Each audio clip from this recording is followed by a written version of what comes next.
Chuckanut Health Foundation, which is a wonderful local foundation in our community that's been working on health issues for the past 40 years. Wow. And All Hands Whatcom is a little collaborative that is funded and supported by a lot of entities in our community, public and private.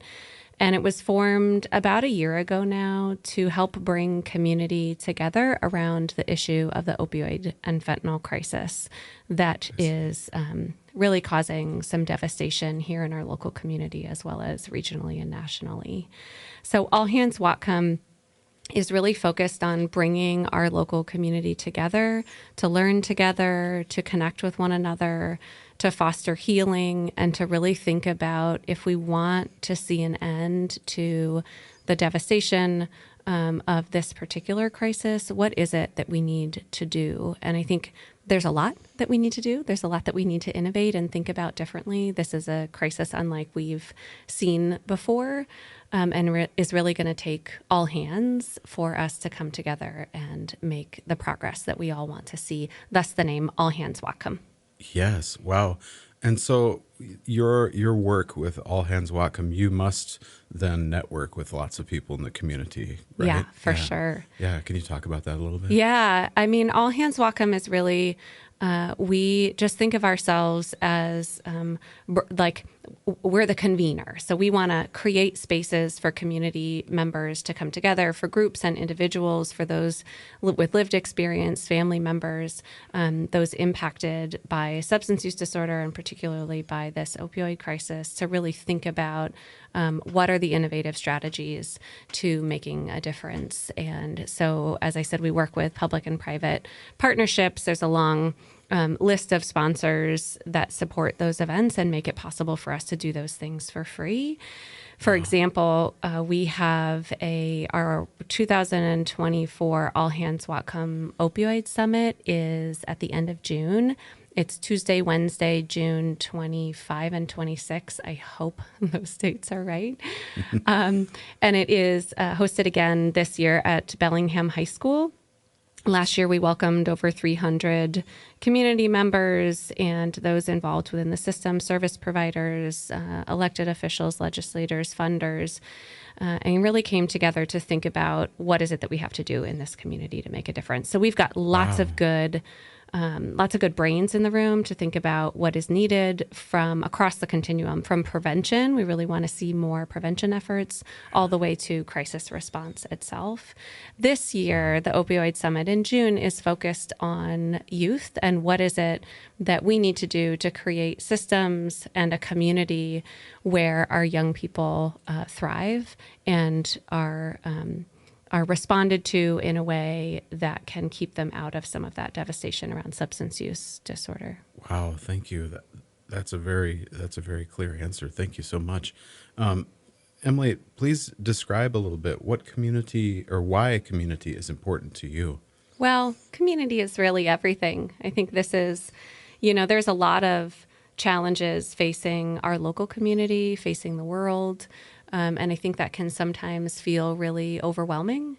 And I think there's a tendency sometimes, I know this is true for me, when I feel overwhelmed to sort of turn away from whatever it is that we're facing. But I think that we know that it's through connection with one another that we are going to solve the challenges that we face. And I have had the privilege of living in Whatcom County for the past, 24 years now. And I'm raising my 3 children here, which is such a privilege. And I really want to be invested in this community in the way that's going to make it a healthy space for everyone. And I think it can be easy to put up labels and barriers and think about, judgment and stigma, as opposed to really breaking down what is actually happening in people's lives and how do we come together to support each other and create a community where everyone thrives. Because when everyone is taken care of, it benefits each and every one of us in the community. Yeah, I can only agree with you. Wow, thank you. Last question. Why is community radio important to Bellingham and Whatcom County, do you think? Well, first of all, I love radio and I love local journalism. I love local arts. And I think there's, sometimes I laugh every once in a while. I come up like over Alabama Hill and I think, oh my gosh, I have not picked my head up and looked at the sound in so long. And so there can be this tendency, I think, to not recognize the richness and the bounty of community and arts and talent and issues that are really important here to us. And community radio is just another great way to connect with what's happening right next to you and to really find meaningful ways to plug in and connect with one another. I am a public radio kid, grew up with, parents listening to NPR. And so that whole sort of system of local journalism and local connections is something that I really love. And I hope that I think it is only through those little individual contributions, whatever that is, $5, $5,000, whatever you can give, it makes these projects possible.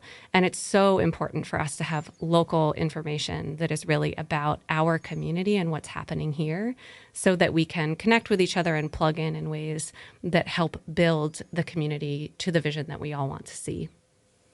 Thank you so much. Thanks, Emily. Thanks for having me. I really appreciate it. Everybody, our next in-studio interview tonight will be with Cheryl Crooks from the Cascadia Women's Film Festival. Stay tuned. It's Pledge Drive 2024 here at KMRE. And I'd like to thank one of our community supporters. Well, they are a community supporter. They're also one of our public radio supporters, Cool Beans Coffee. They are in Bellingham coffee stand. They're a cozy roadside spot, serving up quick and delicious coffee fix-ups. Despite their small size, they deliver big on flavor and friendly service. From classic drip coffee to specialty lattes, it's the perfect pit stop for a caffeine boost on the go. Fast, convenient, and always served with a smile. Cool Beans is a beloved local favorite for busy commuters and coffee aficionados alike.